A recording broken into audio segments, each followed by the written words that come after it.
Marcus Chen stood at his kitchen sink at 6:47 a.m. on a Saturday morning, watching his neighbor's landscaping crew erect another wooden privacy fence, this time along the western property line.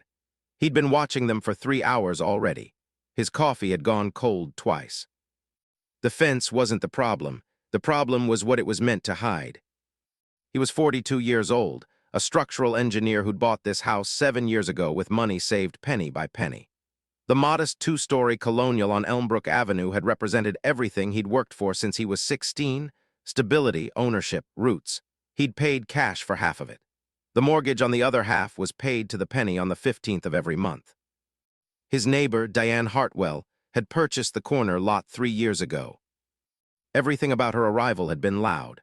The contractors, the renovations, the new driveway that encroached exactly 18 inches into the HOA's shared green space about which Marcus had said nothing, the platinum blonde bob that never seemed to move, the Range Rover with DHEVENTS plastered across the vanity plate.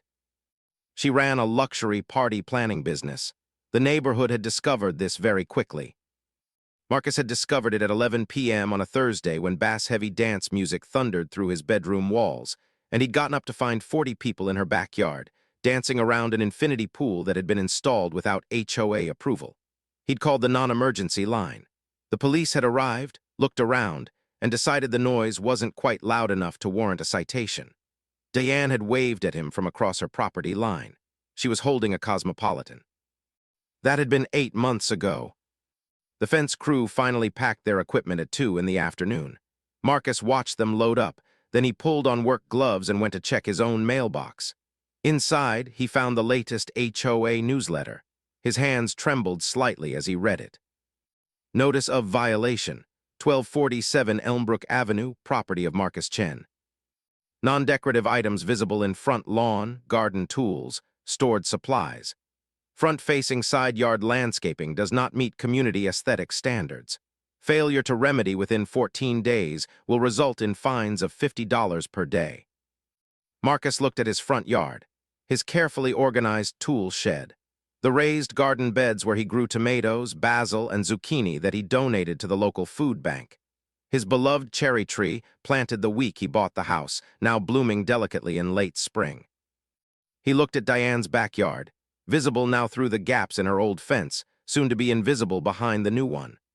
A half-finished renovation with unpainted wood, scattered stone pavers that would become a patio, and what looked like an 8-foot-tall sound system still in its shipping crate. Marcus sat on his front step and read the notice 4 times. The HOA president was Patricia "Patty" Wellstone, who happened to be Diane's best friend. Marcus had seen them at the community pool together, Diane's arm linked through Patty's, both of them laughing at something.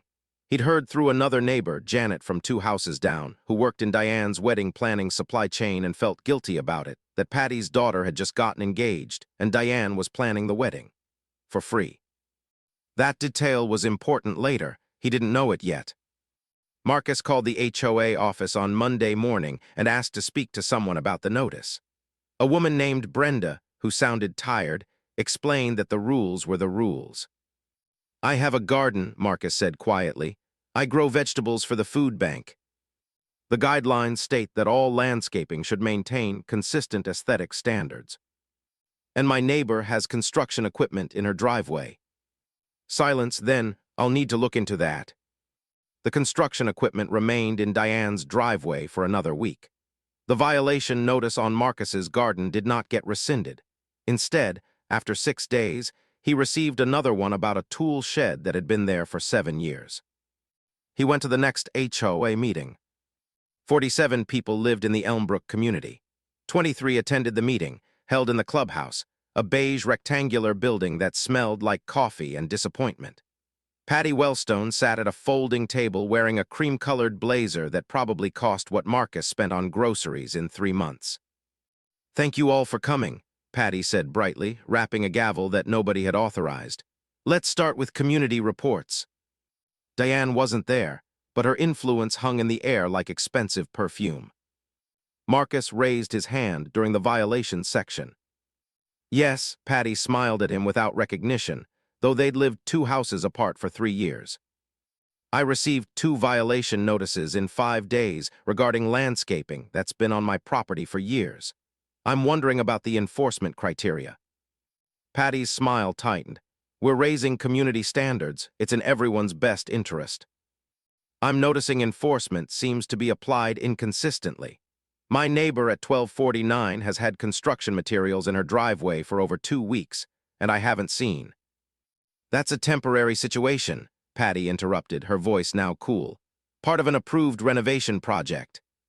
What approval process did that go through? I submitted for my shed 7 years ago. Marcus, Patty's tone was now the kind that ends conversations.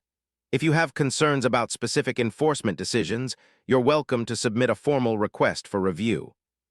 She moved on to the next agenda item before he could respond. That night, Marcus sat in his home office and drafted a formal request for review of HOA enforcement patterns. He included photographs, dates, the construction equipment, Diane's violations. He referenced the covenants, conditions, and restrictions document, highlighting the language about consistent application of rules. He spent 4 hours on it. He printed it on quality paper. He hand-delivered it to the HOA office. 2 weeks passed. He received a response. After careful consideration of your request, the HOA board has determined that our enforcement procedures are sound and equitable. No action is warranted. It was signed by Patty. Diane's new fence was finished by mid-June. It was 6 feet tall, expensive-looking cedar, beautiful in an ostentatious way. Once it was up, Marcus could no longer see into her backyard, which he'd stopped trying to do anyway. But he could still hear it. The first party after the fence was finished was a Friday night. By 10 p.m., there were at least 60 people in there. He could hear the voices, the laughter, the clink of glasses, and the constant gentle splash of the pool. He sat in his home office and tried to work, tried to ignore it, tried to remember that he'd bought a house for peace and security, not for this. By midnight, the music started, a DJ with professional equipment. Marcus put on noise-canceling headphones and lay in bed listening to Debussy on Spotify while the bass thundered through the walls. At 2 a.m., he got up, put on running clothes, and went for a jog around the neighborhood. It would be rude to call the police. It would make him that guy, the difficult neighbor. He'd spent 7 years trying not to be that guy. When he came home, sweating and tired, the party was still going. He stood on his porch and counted the cars parked along Elmbrook Avenue, 17 of them, some with wheels on his own driveway apron. He called non-emergency. The dispatcher took his information in a tone that suggested this was a low priority. An officer arrived at 3:15 a.m., went to Diane's door, and came back to his car. She said the party's wrapping up, the officer said apologetically. It's not technically over the decibel limit for outdoor events. Marcus learned about decibel limits that night. By August, he documented 4 parties. In September, 5. In October, 6. Each one meant a night of no sleep, of lying in bed and listening to other people celebrate while he existed in this house that was supposed to be his sanctuary and increasingly felt like his prison. The violation notices continued. He removed his tool shed. The notices continued about the one storage container he kept in his side yard, currently filled with supplies for his community volunteer work. He moved it. He received a notice about his garden beds being too tall. He lowered them. He received a notice about mulch color not matching community standards. At some point, and he couldn't identify exactly when, Marcus Chen realized he was living under a regime. The rules were a weapon. They were wielded selectively, arbitrarily against him, and they were being wielded by someone he barely knew on behalf of someone he barely knew, for reasons that had nothing to do with actual community standards and everything to do with friendship, and whatever value Diane Hartwell's business provided to Patty Wellstone's life. He paid the $50 fines, then the $100 fines when he failed to remedy violations in the new, tighter timeframes, then the $200 fines when the violations began to stack. By January, he owed $3,800. He paid it. It came from the fund he'd been saving for a new roof. By February, his actual house, the physical structure, had started to show signs of strain that he couldn't afford to address immediately. A loose gutter, some shingles that were starting to curl, the weather stripping on his back door beginning to deteriorate. It was around this time that Marcus stopped going to HOA meetings and stopped trying to appeal violations and stopped, in many ways trying at all. He existed in his house like a ghost. He went to work. He came home. He mowed his lawn precisely to the exact height specified by guidelines. He painted his mailbox the exact shade of gray-brown that Patty had deemed acceptable. He became invisible, compliant, erased. His life became smaller. His joy, which had been centered on this house, on the garden, on the idea of ownership, became muted. He was still paying the mortgage. He was still paying the HOA fees. He was now paying fines for violations that often contradicted previous violations. He was working 60-hour weeks to cover it all, and his house, which was supposed to be paid off by 55, felt increasingly like it owned him. The parties continued, 4 a month by spring, 5 a month by early summer. In June, exactly 1 year after the new fence went up, Diane threw what sounded like the party to end all parties. Marcus looked outside at 9 p.m. to see a catering truck, a wine distributor's van, and what appeared to be professional decoration vehicles. Through the fence, he could see the glow of string lights, hear the excited chatter of what sounded like hundreds of people. He looked up the HOA rules again, the ones he'd memorized by now. No events exceeding 30 guests without written approval from the HOA. He called the office. Brenda, sounding more tired than ever, said she'd need to document it. "I'm looking at it right now," Marcus said. "There are easily over 100 people. I'll put in a report." Nothing happened. The party continued until 3 a.m. The next morning, Marcus found 3 violation notices in his mailbox. His neighbor Janet from 2 houses down had apparently complained about the position of his outdoor thermometer. His other neighbor, Tom, had reported that Marcus's car had been parked in his driveway with an expired registration sticker for 3 days. It was 1 day, and he'd renewed it that morning. They were both friends with Diane. He knew this because he'd seen them at her parties, visible through his front windows, laughing and talking. That evening, Marcus sat at his kitchen table with a bottle of whiskey and no plan. He had a mortgage. He had a job. He had a house that was supposed to be his and increasingly felt like a liability. He had $47,000 in accumulated HOA fines. He had neighbors who'd become enemies because he'd stood up for his own rights, and a leadership that had become corrupt because nobody was powerful enough to hold them accountable. He sat at his kitchen table and thought about what he could lose, and then he thought about what he already had lost. And then he thought about her pool parties, about the injustice of it, about the fact that there were rules and rules applied to everyone except the people in power liked. And then he thought about a farm stand he passed on the way to work. It had been there for 20 years. It had animals. He poured the whiskey down the drain. The farm stand was called Meadowbrook Dairy and Orchards, a rambling operation that sat 3 miles outside the neighborhood boundary, nestled against the county farmland that had been progressively disappearing under suburban development for the last 15 years. Marcus had driven past it hundreds of times without ever stopping. On a Tuesday evening in late June, he pulled in. The owner was a man named Carl Voss, maybe 65, with the kind of weathered face that comes from decades of genuine work. He was sitting on the porch of a small office, reading a newspaper with his glasses sliding down his nose. "Help you?" Carl asked, not unkindly. "I'm looking for information about cattle," Marcus said. "Specifically about grazing cattle, how they work, what they need, whether you ever have cattle available for non-traditional purposes." Carl lowered his newspaper. "That's a specific ask." Marcus sat down on the porch without being invited. He found himself telling Carl everything.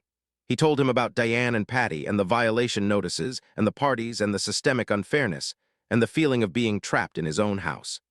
He told him about the $47,000 in fines that were now causing his credit to suffer, now affecting his ability to refinance or move or do anything but sink further into debt.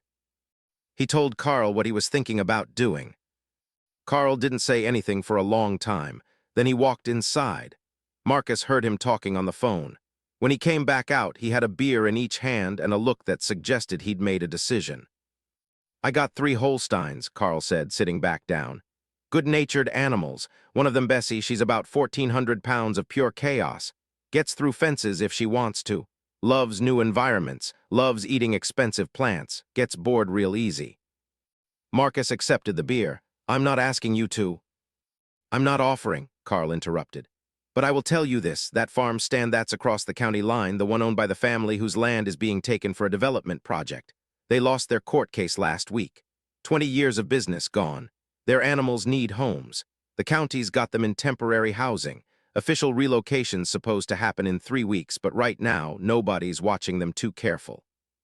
He drank his beer. I'm saying it seems like the kind of situation where something could be handled independently. No paper trail, no official transaction, just an animal that got loose, which happens. Marcus understood what Carl was saying and what he wasn't saying. If that animal happened to end up in a specific neighborhood, Carl continued, and happened to damage some specific property, I'd say that's an act of God. Happens all the time. Insurance covers it. Diane has insurance? Marcus asked. Everyone who can afford that pool and that fence has insurance, Carl said. And if I had to guess, I'd say the insurance company would be real interested in discussing the lack of proper fencing, the failure to secure livestock on adjacent property, the potential negligence of not having a proper barrier between residential and, well, everything. They sat in silence for a moment. I'm not saying do this, Carl said finally. I'm saying if you wanted to do this, I'd be sympathetic to helping, and I'd say you should do it on a night when there's a party, when things are chaotic, when people are distracted. Marcus left the farm stand with Carl's phone number programmed into his phone and a map to the temporary animal housing facility. He spent the next 2 weeks researching. He learned about livestock liability. He learned about property damage and negligence and the specific code sections around unsecured animals. He learned that Holstein cattle could knock over an 8-foot fence given proper motivation. He learned that they loved the kind of ornamental plants that wealthy people planted in their backyards. He learned that they left a very distinctive kind of destruction. He also learned that Diane was planning a major event for Saturday, July 15th. A wedding shower for Patty's daughter. Janet from down the street, who he'd run into at the grocery store and who seemed to feel increasingly guilty about the violation notices she'd filed, had mentioned it casually. The invitation had apparently stipulated formal attire, which meant people would be in heels and nice clothes, meaning the pool would definitely be in use, meaning everyone's attention would be divided. Saturday, July 15th. The weather forecast was calling for clear skies and moderate temperatures, ideal conditions for a party. Marcus took the day off work. He claimed he was sick, which was technically true. He felt nauseous, anxious, alive with a kind of energy he hadn't felt in months. He drove to the temporary animal facility at 4 p.m. The place was largely unattended. There were a few farm employees doing evening rounds, but they were focused on systematic care, not on who came or went. The facility's approach seemed to assume that nobody would be audacious enough to just take an animal. Carl's information was good. The 3 Holsteins from the failed farm were in a side paddock, and one of them, a massive cow with a temperament problem, according to the placard, was indeed in a state of agitation and boredom. Bessie. Marcus had printed false credentials that identified him as a relocation specialist. He had a livestock trailer rental contract filled out with a false name. He had all the theater of legitimacy, and the exhausted farm employees barely looked at him. Getting Bessie into the trailer took 30 minutes. She didn't want to leave, not because she had any attachment to the temporary facility, but because change required effort. Marcus coaxed her with grain. He spoke to her in low, calm tones. He thought about the months of his life that had been stolen by arbitrary enforcement and friendship-based corruption, and he felt this strange sense of clarity. This was either the beginning of his solution or the beginning of a much worse problem. There was no middle ground. Bessie walked up the trailer ramp. Marcus latched the gate. He drove very carefully to Elmbrook Avenue. He parked on a side street 3 blocks away, close enough to walk but far enough to create distance. It was 7 p.m.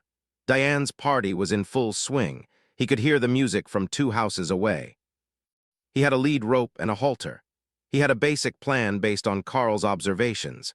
Cut through the neighbor's yard on the far side, approach the new cedar fence from outside the immediate neighborhood, and let Bessie do what Bessie did best. The neighbor on the far side was Gerald Finch, an elderly man who kept to himself and actively disliked Diane Hartwell. Marcus had run into him at Home Depot once, and Gerald had made a comment about that woman's noise pollution, which Marcus had taken as a sign of potential sympathy. He knocked on Gerald's door.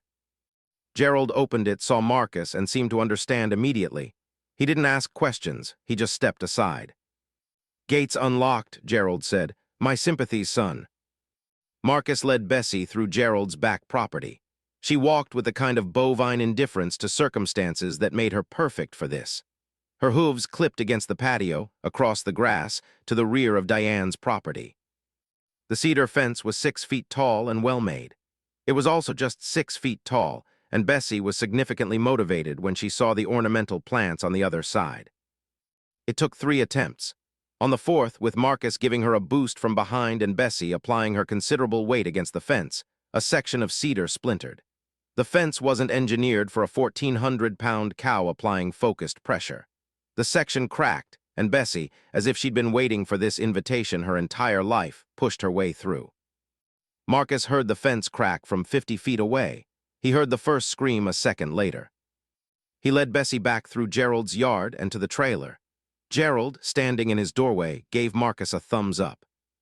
"Best thing I've seen all year," Gerald said, "just so you know." Marcus loaded Bessie and drove away from Elmbrook Avenue with his heart in his throat. He took the trailer back to the facility, parked it in the same spot, left the key in the official drop box for the rental company.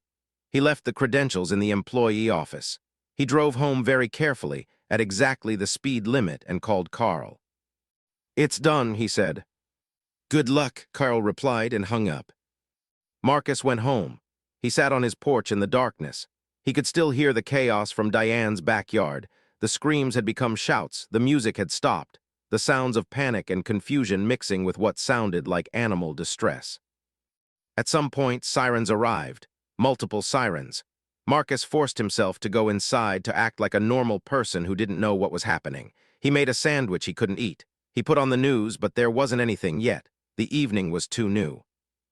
His phone rang at 11:47 p.m. Unknown number. He let it go to voicemail. In the morning, he called in to work, still claiming illness. He went out to the front step and retrieved his paper. The headline was already there, already real. Loose livestock CAUSES $200K plus dollars in DAMAGES AT upscale home. Event ruined. Police investigate. The article detailed how an unknown cow had broken through a residential fence during a private event, destroying landscaping, plants, and pool equipment. The animal had apparently trampled through decorative plantings, knocked over the infinity pool system, and caused structural damage to a pergola. Some guests had required medical attention for minor injuries sustained while fleeing. The police were investigating how the animal had gotten loose and who might be responsible. There was no mention of Marcus. There was no indication of anything other than what it appeared to be: an accident, a livestock escape, bad luck, and worse fencing.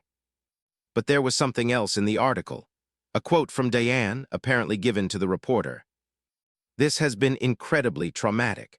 That animal destroyed hundreds of thousands of dollars worth of improvements to our home. We're exploring every legal avenue to find out how this happened and who's responsible."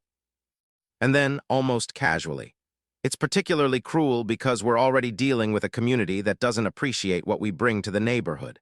We've thrown beautiful events here, supported local causes, and this is what we get: property damage and no support from our neighbors." Marcus read that quote 4 times. The lack of self-awareness was breathtaking. The idea that she was the victim here. The implication that he or someone like him had done this deliberately.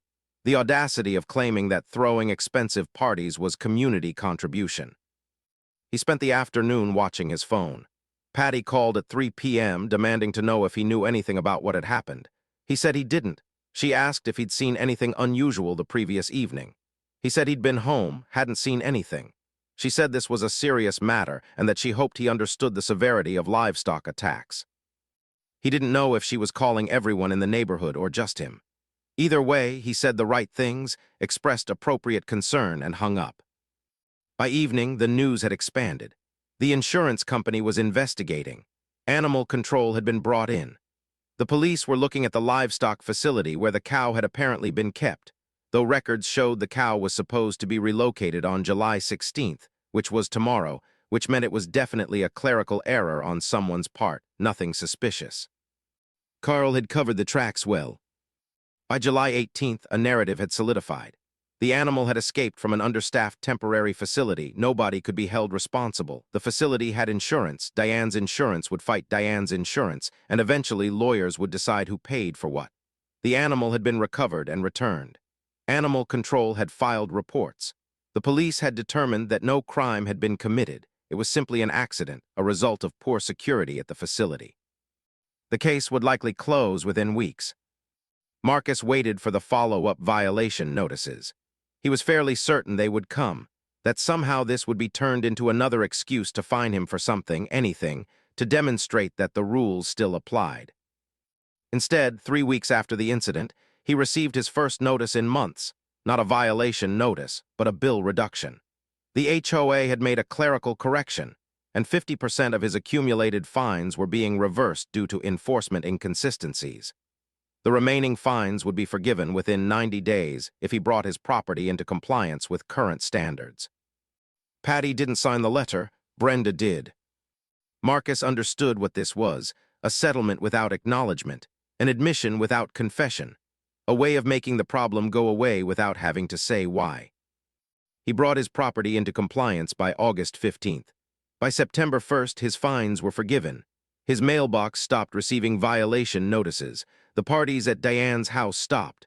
For 4 months, there was silence from that corner lot. And then in November, he saw the sign, "Property for sale." Diane had lasted 8 more months in Elmbrook before deciding that her sanctuary, her showcase home, had been ruined enough by the incident that she needed to start over somewhere else. The property went on the market for 40% less than she'd paid for it. She didn't get an offer for 3 months. When she finally did, it was from a developer. The developer bought the lot for a price that represented a significant loss for Diane. He immediately applied for zoning variance to build a duplex, which would bring more residents, more cars, more density to the quiet street Diane had tried to control. The zoning variance was approved. Marcus watched Diane's moving truck leave on a cold February morning. He stood on his porch and watched her Range Rover pull out for the last time. She didn't look at him. He didn't wave. But he felt something shift inside him, not satisfaction because that implied pleasure, something more complex, a recognition of consequence, an understanding that actions had effects, that entitlement had a price, that the universe had a way of settling accounts if you were patient enough. By March, the construction on the duplex had started. By June, there were young families moving in, people with children, with actual neighborhood interest, with less concern for aesthetic standards than for having a roof over their heads. Patty Wellstone had stepped down as HOA president in December. The new president was a retired accountant named David Chen, no relation to Marcus, though they'd had a good laugh about that at the first meeting Marcus attended since the incident. The first order of business was to revise the HOA enforcement policy to include a committee-based review process for all violations, with transparent appeal procedures and regular audits to ensure consistency. Nobody explicitly acknowledged that the previous system had been corrupt, but everyone knew. Marcus paid off his remaining mortgage 18 months later, 6 years ahead of schedule. He used the money he would have spent on fines and back refinancing costs. He fixed his roof. He updated his windows. He planted more trees. His garden grew back. For the first time since he'd bought the house, Elmbrook Avenue felt like the sanctuary it was supposed to be. The parties had stopped. The construction had stopped. The violation notices had stopped. But something else had changed too. The neighborhood had been transformed not by wealth or aesthetic standards, but by the direct consequence of trying to weaponize them. By the direct consequence of assuming there was no limit to how arbitrary power could be wielded. And nobody, looking at the changed landscape, wanted to be the person who found out. Detective Sarah Mitchell had been with the county police for 17 years, and she'd learned that most cases followed a pattern. The obvious answer was usually the right one. Car hit a tree. Person fell downstairs. The thing that looked like an accident generally was an accident. But the Meadowbrook Farm incident bothered her. Not enough to be suspicious on its face. A loose cow breaking through a fence was exactly the kind of thing that happened when security was lax. But the pattern around it was strange. The animal facility had been understaffed. The records had been disorganized. The relocation had been delayed. The timing had been such that no one could say with certainty when the animal had left or who had signed it out. And then there was the issue of motive. Mitchell had served as a patrol officer in Elmbrook Avenue's district for 3 years, and she'd heard things. Neighbors talking. Problems with an HOA president that had become something of a community joke after she stepped down. Issues with selective enforcement. The property owner, Marcus Chen, who had been the target of these enforcement actions, and the property owner, Diane Hartwell, who had not been.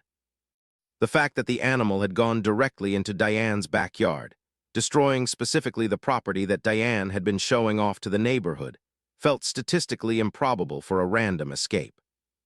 Mitchell wasn't the investigating detective. That was Harrison, who'd closed the case after 48 hours based on the obvious conclusion. But Mitchell had access to the files, and she had a particular skill for seeing patterns that other people missed. She called Carl Voss at the Meadowbrook facility. "How often would a cow just get loose?" she asked without preamble. Carl, a man who had learned long ago that being evasive with police created more problems than being cooperative, took a long time answering. "Not often," he finally said. "These are contained animals. They're not wild. You'd have to specifically let them out, or you'd have to have no fence at all." "But your temporary facility did have a breach." "We think so," Carl said. "But honestly, detective, we're not the kind of operation where we keep meticulous records. We were housing animals from a farm that lost its business. We were temporary. We weren't looking too closely at everything." "Convenient," Mitchell said. Carl was quiet. "I'm not accusing you of anything," Mitchell continued. "But if you saw something or if you suspect something, I'd like to know, because the more I look at this, the less I think it's random." Another long pause, then, "That animal that caused the damage, Bessie, she's not the kind of animal that gets loose accidentally. She's the kind that has to be motivated or let out intentionally. The temperament reports show she was calm, basically docile until the day she went missing. Then she was agitated, active, riled up. That's not an animal acting on natural instinct. That's an animal that's been riled up on purpose." Mitchell felt her detective instincts activate, that small tingle that came when a random story started to become pattern. "Did anyone come to the facility to collect that animal?" "Not officially," Carl said, "but I saw someone." "And you didn't stop them?" "I saw someone who looked like they knew what they were doing," Carl said carefully. "I saw someone with credentials that looked right. I was helping with evening rounds. I wasn't closely monitoring departures. And detective, I'm going to be honest with you. If someone deliberately took that animal to do damage to someone who'd broken rules or been unjust, I'm not sure I would have stopped them, and I'm not sure I felt obligated to investigate afterward." Mitchell understood. Carl was admitting without admitting that he'd seen something and chosen not to pursue it. He was also admitting that his sympathies were with whoever had taken the cow, which meant someone had been wronged, and whoever took the cow had felt justified in their actions. "Describe the person you saw," Mitchell said. "Early 40s Asian American, looked tired and angry. I didn't get a good look at the face, just the vibe, professional clothes. The credentials he showed looked legit." Mitchell knew exactly 3 people in Elmbrook Avenue who fit that description. One was a restaurant manager. One was a CPA. One was a structural engineer. She ran the name Marcus Chen through the database. She found the violation notices. She found the fines. She found the pattern of selective enforcement. She found Patty Wellstone's name connected to both Diane Hartwell and the HOA decisions. She also found that the fines had been forgiven after the livestock incident, and that enforcement policy had been completely reformed afterward. She found the connection, and it was clean. What she didn't find was evidence. No witnesses placing Marcus at the scene. No security footage. Neither the facility nor Diane's property had cameras that captured the relevant timeframe. No record of the fake credentials. They'd been destroyed or were fictional. No confessions. She had a pattern. She had reasonable suspicion. She had nothing that would hold up in court. Mitchell sat in her office for 2 hours looking at the files. Then she made a call to Marcus Chen's workplace. He was there working late. She asked him to come in for an informal interview regarding the Meadowbrook incident. He said he'd be happy to. He showed up in a suit, looking exactly like an innocent structural engineer who had nothing to do with anything. His hands didn't shake. His eye contact was steady. He answered every question carefully and truthfully.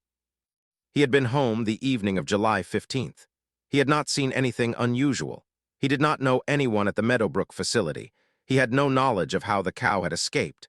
He certainly wouldn't know why someone would take an animal from one place and release it into another. When Mitchell asked him directly, "Do you know of any reason someone might have wanted to damage Diane Hartwell's property?" he answered without hesitation, "Not that I could claim to know." It was a careful answer. It wasn't a denial. It was an answer that technically told the truth while implying that whatever happened, Marcus felt it was justified. "I'm asking you directly," Mitchell said. "Did you take that animal and release it into your neighbor's yard?" Marcus looked at her steadily. "I didn't." And that was true, technically. He hadn't taken the animal. Carl had facilitated it. The animal had been willing in the end. Marcus had simply guided it to where it wanted to go. Mitchell didn't have proof. She had instinct and pattern and a strong sense that this was calculated justice operating in the margins of a system that had been corrupt. She had a man who'd been wronged asking a question that started with his suffering and ended with consequences applied to his oppressor. She had a situation where all the powerful people had lost. All the systems that had been weaponized against him had been dismantled, and the specific person who had used those systems to harm him had been driven away. She also had a statute of limitations and a burden of proof, neither of which were in her favor. She closed her notebook and looked at Marcus directly. "If I found evidence," she said slowly, "if I found something that proved you did this, would you want me to pursue it?" Marcus didn't answer immediately. When he did, his voice was quiet. "I don't know, Detective. I've been thinking about justice a lot lately.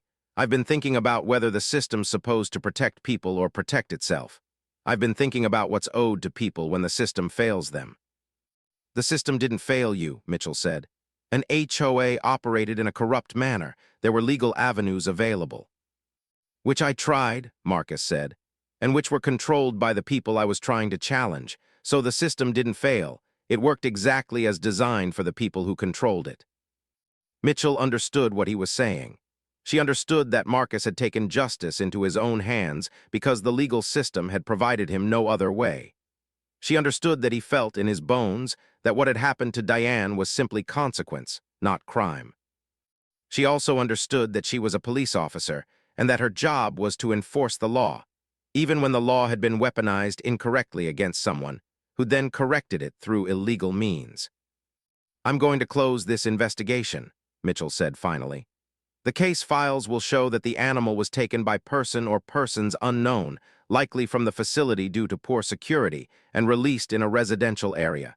Insufficient evidence for charges. No ongoing investigation." She paused. "But I'm going to say this. If I ever see another pattern like this, if I ever see an HOA being used to oppress people in a neighborhood the way this one was, I'm going to remember how this started, and I'm going to be very thorough in investigating it. Because what happened to you shouldn't happen to anyone, and someone should have stopped Patty Wellstone and Diane Hartwell long before you decided to stop them yourself." Marcus left the police station knowing he'd been lucky and knowing he'd been seen. Mitchell knew what he'd done. She'd chosen not to pursue it, which was a choice made by a police officer who understood justice wasn't the same as law, and sometimes the law was the barrier to justice. But now Marcus had something else to carry.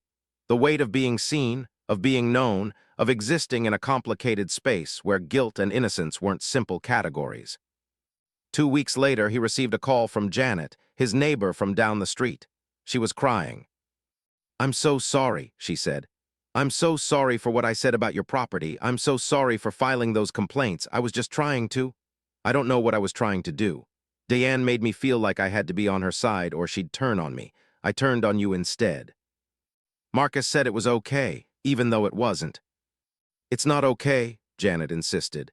"She's gone now, and I heard what happened. I mean, I don't know what happened, but people are talking, and I just wanted you to know that I see it now. I see what she was doing, and I'm glad something changed." After they hung up, Marcus stood in his backyard, looking at the garden that had been restored, the house that had been saved, the peace that had been purchased at a price that was still unclear to him. He thought about Detective Mitchell. He thought about the case that had been closed without charges. He thought about the fact that there were things you couldn't prove, and therefore things the law would allow to remain in the realm of mystery, accident, randomness. And he thought about how that uncertainty was perhaps the only kind of justice a person wronged by an unfair system could actually claim. Not the certainty of punishment for the oppressor, but the uncertainty of consequence, the possibility that getting trapped by your own rules was simply what happened sometimes.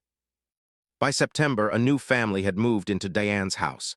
They were young, they had 2 kids, and they didn't care about the aesthetic standards of the neighborhood. They painted their shutters bright blue. They had a basketball hoop installed in the driveway. They threw their kids' birthday parties in the backyard, and while there was music and noise, it was joyful noise, the sound of a family rather than a performance. Marcus watched the neighborhood change, and he understood that this was what justice actually looked like. Not punishment for the wrongdoer, but transformation for the community. The removal of the corruption wasn't about making Diane suffer. It was about freeing everyone else to exist without the weaponized rules. He paid his mortgage on time. He went to HOA meetings and paid attention. He made friends with the new neighbors. He planted more trees. And Detective Sarah Mitchell, working a different case 3 months later, made a note in her personal file. Pattern established. If evidence of similar HOA corruption emerges, investigate thoroughly and look for evidence of loose livestock. Diane Hartwell's new home was in Riverside, a neighborhood 8 miles away and a world apart in terms of aesthetic enforcement. The HOA there was run by a collective board with term limits and regular audits. Nobody there cared about the exact height of garden plants. Nobody served cosmopolitans while other people's lives got smaller. Diane spent her first month renovating. She spent her second month hosting events. By her third month in Riverside, she'd already become friendly with the HOA president. It was what she did. It was her skill, the ability to find power structures and embed herself within them. But something had changed in her. People who ran into her around the neighborhood noted that she seemed older, as if the experience of losing everything had added years to her life. Her laugh wasn't as bright. Her voice didn't carry the same confidence. She threw a housewarming party in October for about 30 people, which was fine, which was allowed, which was within all the guidelines. But when people left the party, several of them noted that Diane herself didn't seem to be enjoying it. She moved through her own event like a ghost, smiling on cue but somewhere else entirely. The insurance settlement had taken 4 months and had come in at $87,000, which covered some of the damages but not all. The pool system had cost $200,000 to replace. The landscaping had cost another $40,000. The structural repair to the pergola had been $15,000. She'd eaten nearly $180,000 of losses herself, which was why she'd sold at such a significant loss. The new house was worth $400,000 less than the Elmbrook property. It was a material consequence, but Diane knew that wasn't the real loss. The real loss was the idea she'd had of herself. She'd been someone in Elmbrook. She'd been noticed. She'd been powerful, or at least she'd been connected to power through Patty. She'd set the tone for what the neighborhood cared about. People had wanted to know her, wanted to be her friend, wanted to be invited to her events. In Riverside, she was nobody. There were no events to throw, no aesthetic standards to control, no way to translate her particular skills into social capital. She was just another woman with an event planning business who'd had a bad loss and bad luck. In mid-November, she got a call from Patty, the first call in 6 months. "I wanted to check in," Patty said with the kind of false warmth that only real friends understood was false. "I saw that you moved." "I did," Diane said. "Fresh start." "How's the new place?" "It's fine, different, smaller community, less drama." Pause. "I heard Elmbrook's changed. David Chen's made some real reforms. The neighborhood's actually better, I think." "That's good," Diane said, and meant it and hated that she meant it. "I owe you an apology," Patty continued. "For how things went, I should have handled the situation better, I should have." She trailed off, not because she didn't know what she should have done, but because saying it out loud would have been an admission. "Handled what?" Diane asked. "It wasn't your fault a cow got into my yard." "No," Patty said, "but I was too close to the situation. I should have been more objective. I should have seen that the selective enforcement was becoming a problem before it became a problem." What Patty meant, of course, was that she should have hidden the selective enforcement better. She should have made it less obvious. She should have included other people in her targeting so it didn't look like a personal vendetta. "It's fine," Diane said.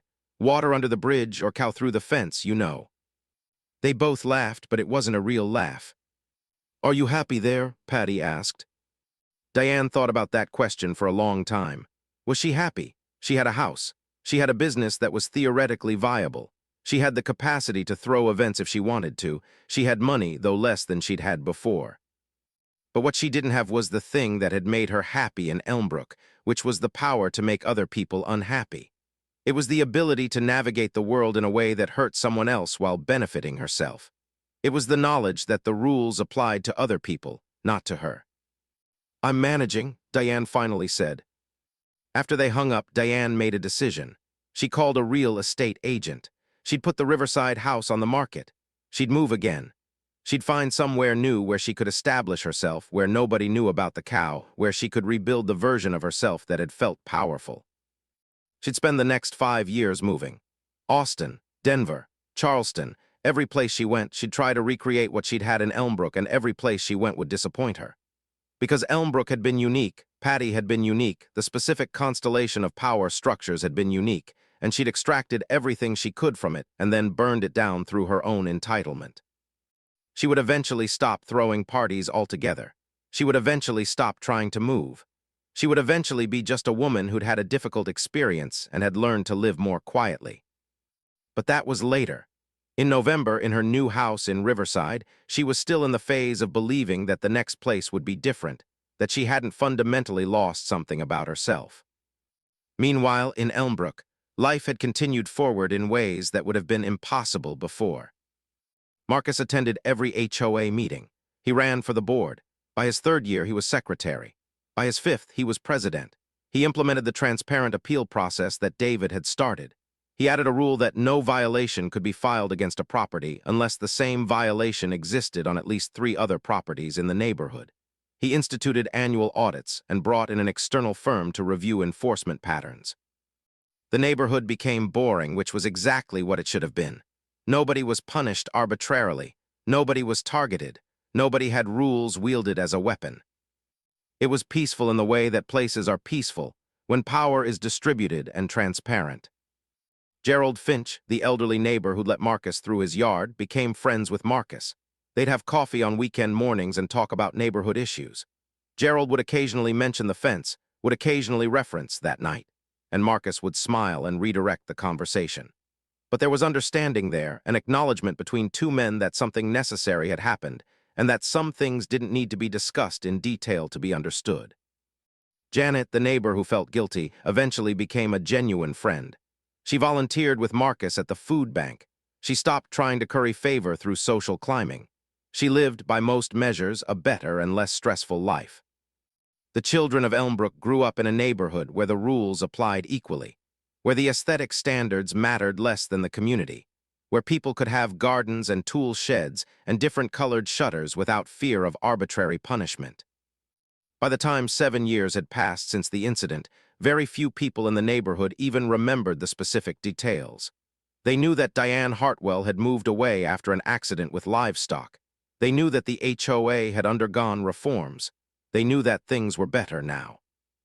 Only a handful of people, Carl, Detective Mitchell, Patty, Diane, and Marcus himself, understood the actual story, and those people carried it differently. Carl with a sense of justified intervention. Mitchell with the complicated knowledge that she'd chosen not to pursue a crime because the crime had corrected a larger injustice. Patty with shame and the constant fear that someday it would come out.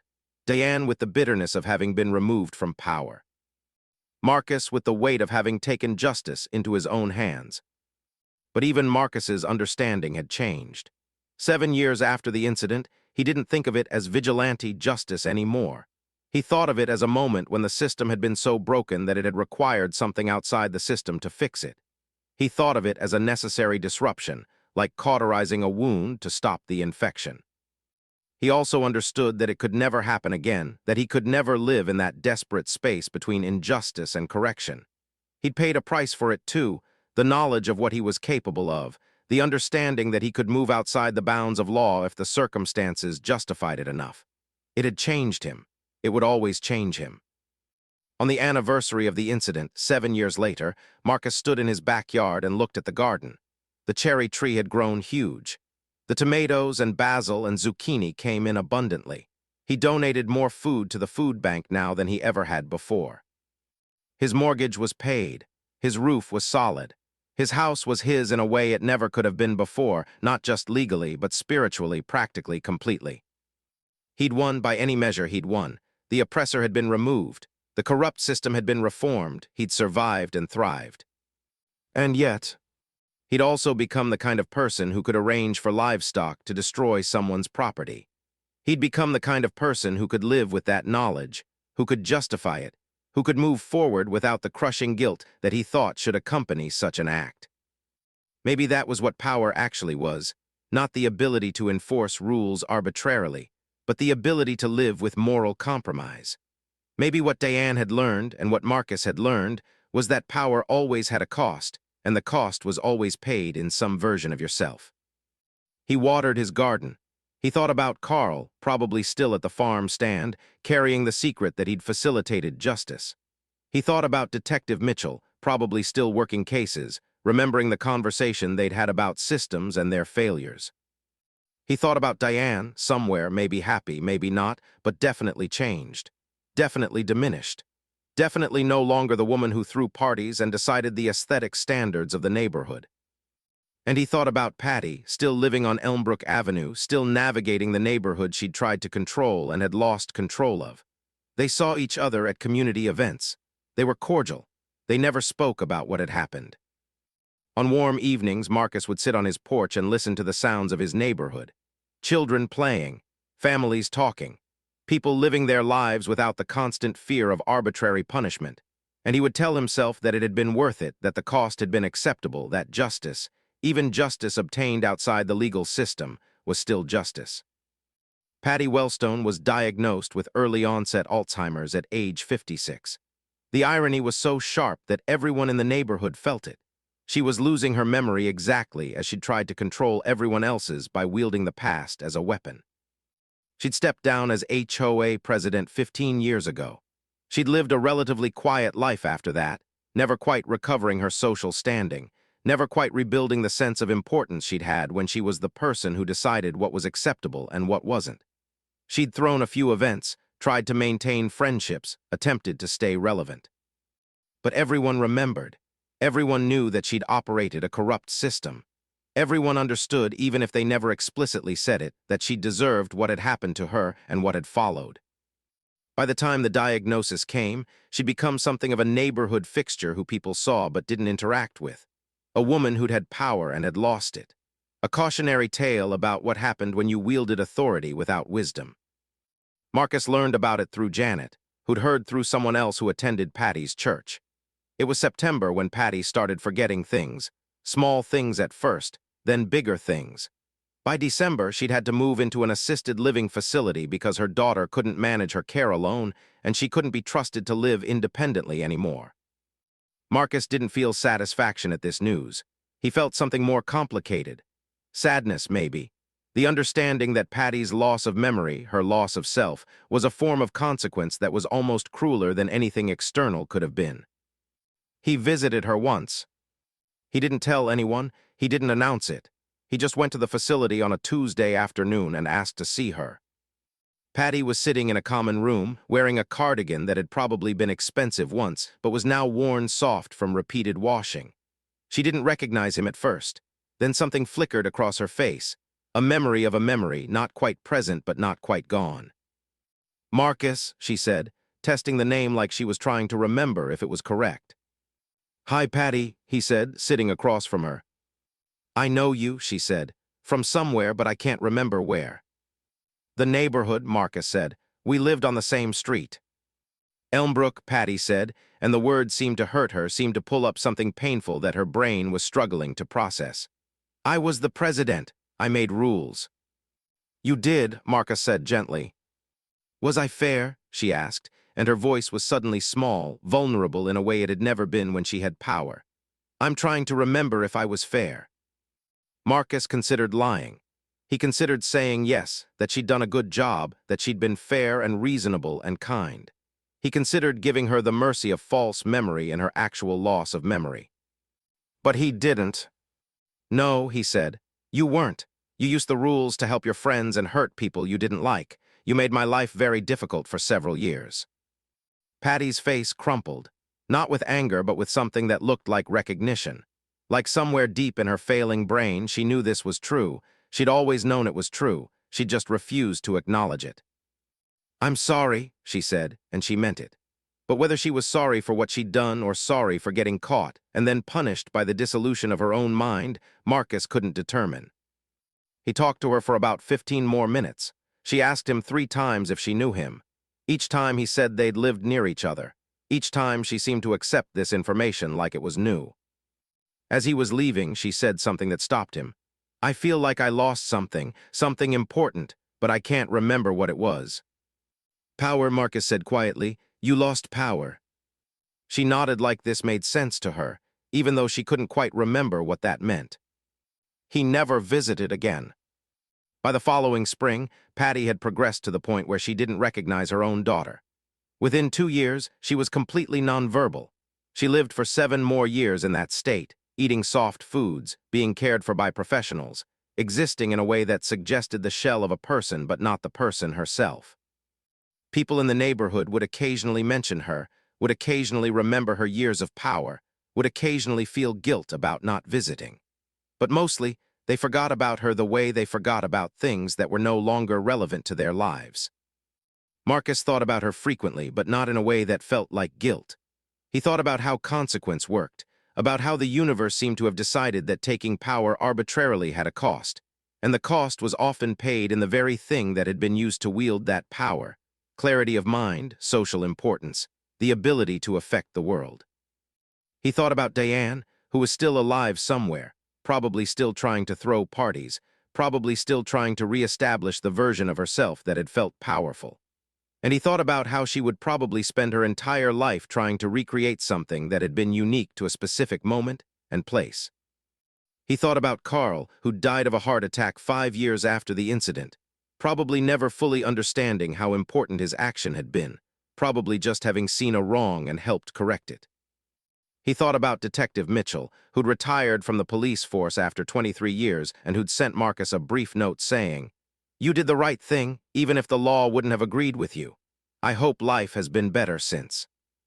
And he thought about himself, and about what it meant to live with knowledge, to live with secrets, to live with the understanding that you had once operated outside the law and had gotten away with it, and had been justified in doing so, and could probably never be truly forgiven for it because forgiveness required that the action be acknowledged, and this action could never be acknowledged. On the 20th anniversary of the incident, Marcus stood in his completely paid-off house, in his neighborhood where HOA enforcement was fair and transparent, in a life that had been transformed by his decision to take justice into his own hands. He was in his 60s now. He'd never married, though he'd had relationships. He'd never had children, though he'd been involved in numerous children's lives through his volunteer work. He'd built a life that was good and quiet and meaningful, and it was built on a foundation of having committed what was technically a crime. The neighborhood had changed. Many of the original residents had moved on. Marcus was one of the longest-term residents now, which meant people sometimes came to him with questions about neighborhood history. He'd tell them the major facts without ever mentioning the incident. Diane's property was now owned by a young couple with 2 kids. Gerald Finch had passed away. Janet had moved to be closer to her grandchildren. The neighborhood was younger now, more diverse, less concerned with aesthetic control and more focused on actual community. The rules still existed, but they were reasonable. They were applied fairly. They existed to protect everyone, not to empower some while oppressing others. Patty Wellstone died on an unremarkable Tuesday in March. There was a small funeral attended mostly by family. Nobody from the neighborhood came. She was buried as a woman who'd once been important and had gradually been forgotten. It was the least cruel thing that could have happened to her, and it was still brutal in its complete erasure of her former significance. On the day she was buried, Marcus planted another tree in his backyard, not because he was celebrating, but because planting trees was what he did. It was how he marked time, how he contributed to a future he wouldn't fully see. It was his way of trying to build something that would outlast him, something that wouldn't depend on power or rules or the ability to make others unhappy. That evening, he received a message from Detective Sarah Mitchell. She was organizing a small gathering of retired officers and wanted to invite people who'd been part of significant cases she'd worked on. Not a formal event, just a dinner, just a way of acknowledging the complexities of her career. "I think you'd understand the stories I'd tell," Mitchell wrote in her note. Marcus declined politely. He didn't want to be part of that world, didn't want to be reminded of the edge he'd operated on, didn't want to sit around with police officers talking about justice and law and how sometimes they diverged. He had made peace with what he'd done. But peace wasn't the same as public acknowledgement, and he wasn't going to risk the quiet life he'd built by stepping back into the story of that incident. Instead, he wrote back, "Thank you for respecting my life since that time. Thank you for understanding that some justice doesn't require consequences. I hope you have a peaceful retirement." He never heard from her again, which was what he'd hoped would happen. By his 70s, Marcus had become an institution in the neighborhood, not in the sense of power, but in the sense of continuity. People knew him. They respected him. They consulted him about community issues. Young families would ask him about the neighborhood's history, and he'd tell them the good parts, the parts that were relevant to how things worked now. He never told anyone about the cow. It was his secret, and it was Carl's secret, and it was Detective Mitchell's secret, and it was Diane's and Patty's secret. Each of them knowing it in different ways, carrying it differently, processing it through their own understanding of justice and consequence, and what was owed to whom.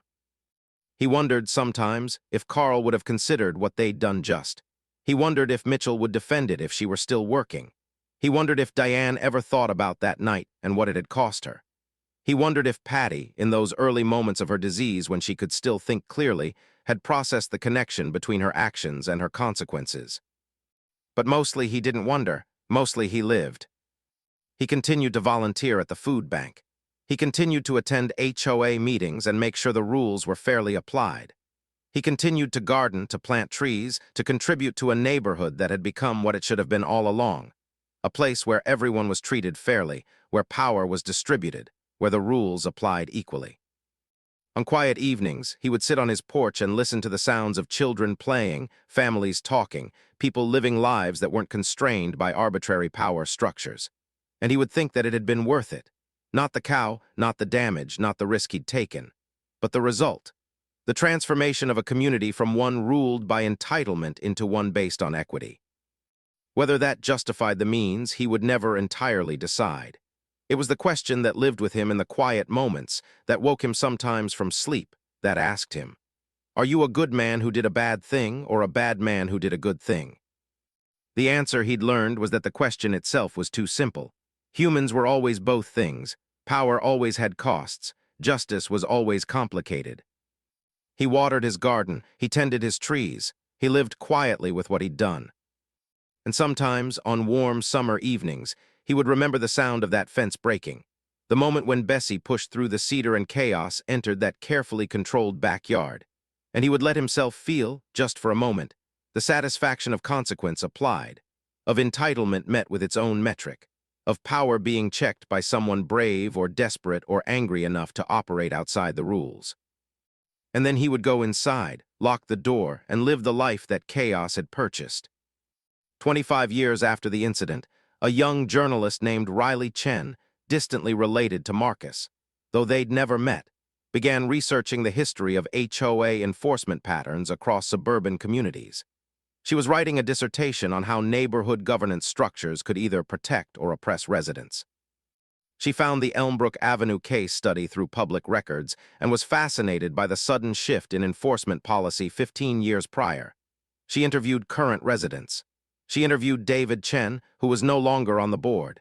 She interviewed Janet, who'd become something of a neighborhood historian. Nobody would tell her the full story, but they would tell her pieces. They would hint at an incident involving livestock. They would mention that the strict enforcement had ended suddenly after a particular incident. They would suggest that perhaps the neighborhood had learned something important through a rough experience.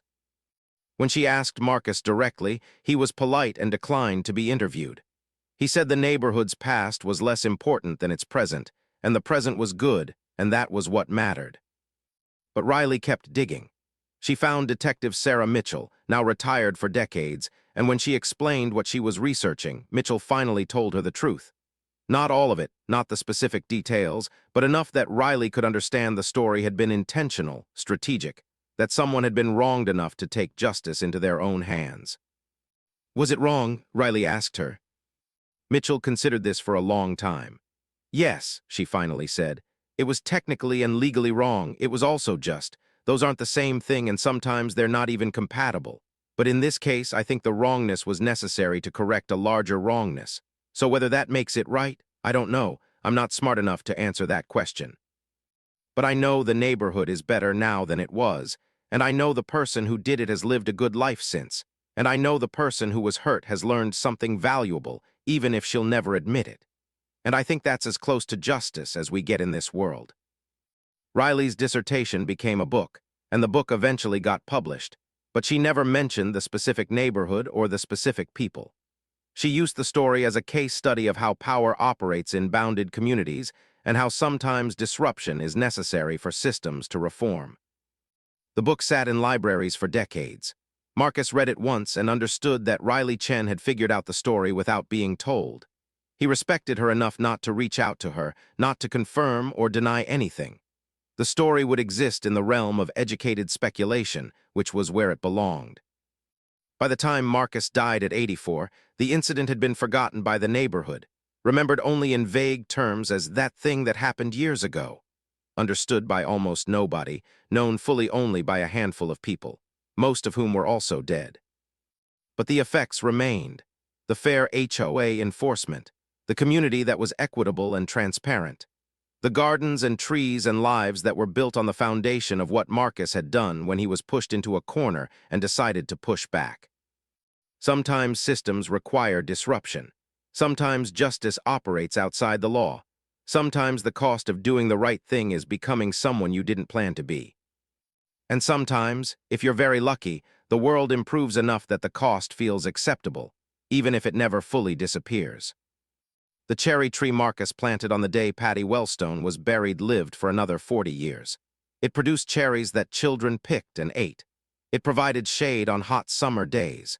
It grew to be the most beautiful tree on Elmbrook Avenue, and nobody remembered why it was there or who had planted it. That was justice, too.